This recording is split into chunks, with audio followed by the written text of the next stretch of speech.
Steven here from Brew Supply, and today I'm going to talk to you about programming the Bräu Mini Controller.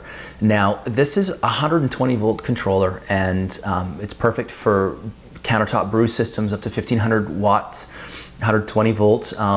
It can be configured in 240 volt configuration, but that's beyond the scope of this video. But what I want to talk about is just how to program it the way that we've set it up, which we feel is best for you. The single vessel brewer, the brew in a bag brewer if you wish. So there are many ways to set one of these up. You can use it just as a standalone PID controller, or you can use the timing features, which is what this one has, and we've set it up to use the timing features. We just think that they're great, and it's going to give you a lot of freedom and flexibility to actually walk away and not have to babysit your mash the entire time. Now, the timing can be set up to count up, count down, etc.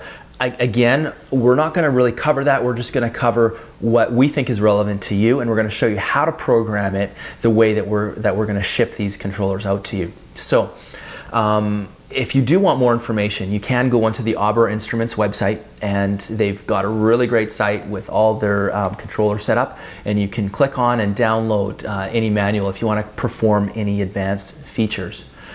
The other thing that we're going to show you in a little bit is how to auto-tune it. Now, we ship it pre-tuned for our 4.5 gallon batches. So what I mean by that is we start with a strike volume of 4.5 gallons. So we ship it with that pre-programmed. But if you want real accuracy, I'd recommend that you auto-tune it, and we're going to show you how to do that a little later in the video. And finally, I'm going to talk a little bit about the manual mode. And why we use manual mode. Now, this is a PID controller. It's designed to hold the temperature that you set. So it has an algorithm inside, and it measures how long it takes to increase or decrease the volume of water, for example, which is what we're using. And even with the probe right in the kettle, if you set it to 212 and leave it in the auto mode for the boil, or 100 degrees Celsius, what's going to happen is it's just going to bring it right up to the boiling point, and then it's going to try to just maintain that. So you won't get that vigorous boil that you're desiring as a brewer. So that's why we're going to talk a little bit about putting it in manual mode, and why, again, it's very important for you to use manual mode when you're doing your boil and your boil additions. Now, when you plug the controller in, it should show the temperature and the time. If it's not showing that, it's showing something like this, that means that the probe is not connected. Okay, let's get familiar with the front panel first. The PID controller has two values on the front panel. The top is the PV display. This indicates the sensor readout or the process value. The bottom is the SV display, and that indicates the time when the timer is used. If it's deactivated, it indicates the set temperature value, the SV. In manual control mode, an H is displayed on the most left-hand digit. Now, out is the output indicator. You can see it's lit right now. It's synchronized with the controlled output, and it lights up when the element receives power. AL1 is the alarm 1, and AL2 is alarm 2. Now, AL1 is hooked up to these two buttons here, this one being an indicator and a buzzer, and this one being the on-off switch and reset key for the alarm. And then down over here we have an AT feature which lights up when you're performing the auto tune. Okay? Now, at the bottom of the display you see a set button, a left arrow, a down arrow or a decrement key, and an up arrow and an increment key. Now, these are used to change the settings. So if you hold the set button for 3 seconds, it automatically moves in to enter the programming mode, and you can change it. You can see that with the increment and decrement key, and you can move, you can move to the next programming by pressing the set key. Leave it for 10 seconds and it returns to normal.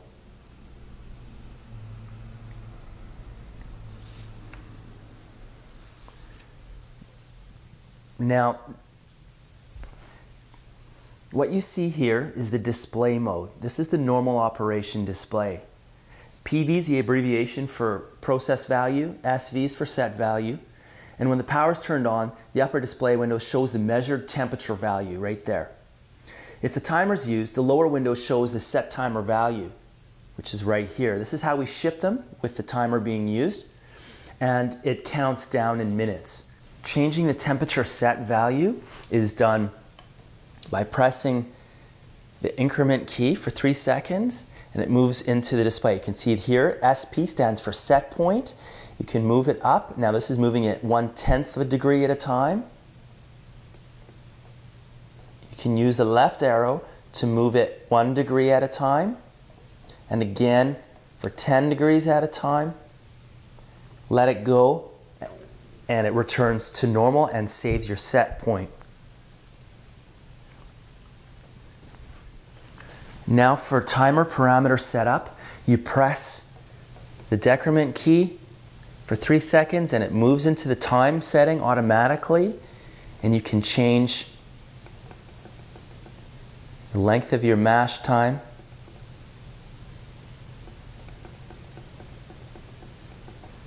Let it go and it returns to, now this is counting down in minutes. To enter manual mode, you press the left arrow until the H is displayed, and this 0 represents the percentage of total output power. So now we're at 32% of output, and 100 is the max, 100% of output. Now it stays in this mode. To get out of this mode and back into your standard operating mode, hit the left arrow 1 more time until the H disappears. Now I'm going to walk you through the PID programming. For the most part, the default settings are used, but we're going to show you the ones. I'm going to go through every setting and show you where we leave it at or where we've changed it. AL1, AL2. Now these are the alarm settings for regular PID mode. They don't apply to us. SC is input offset. This is for changing the offset of your probe if your probe is slightly, if it needs some tuning. This can do that. We'll talk about that a little more in a sec. P is at 1.0. That's the P of the PID. I. So P is proportional constant, I is integral time, D is the derivative time. Auto tune is off at the moment, we're going to discuss that. Cycle time, hysteresis band 1, alarm 1 hysteresis band, excuse me, alarm 2 hysteresis band. Decimal point position, this gives you either measuring the degrees in whole or in decimal points, so we like to measure in tenths of a degree. ALP1 is alarm 1 definition, set to 0. ALP2. Now this is whether it's used in cooling or heating mode. This can be used to control fermentation process. Output power. This is always set to 0. Configuration privileges, you don't have them set. SN is the input type. That's a PT, that's a PT100 sensor. So you can use all different kinds of sensors with these. The output mode, set to 0, unchanged. Input mode, input low limit, excuse me. Input high limit. CF, that stands for Fahrenheit or Celsius. You can change that there. And we're back to the regular display mode. Now I'm going to show you the auto tune mode. So you hit set and press through until you see AT, turn it to on, and it's as simple as that. The AT light is lit when you're in the auto tune mode. It takes about 30 minutes to complete it, but it will greatly increase the accuracy of your controller and minimize any temperature overshoot. When auto tune is finished, it will automatically shut off the light and you'll know that you're ready to start your first batch of beer. Okay, now I'm hoping you found this video useful, and I want to say thank you for watching. Please subscribe and comment, share, like, and I'll talk to you soon.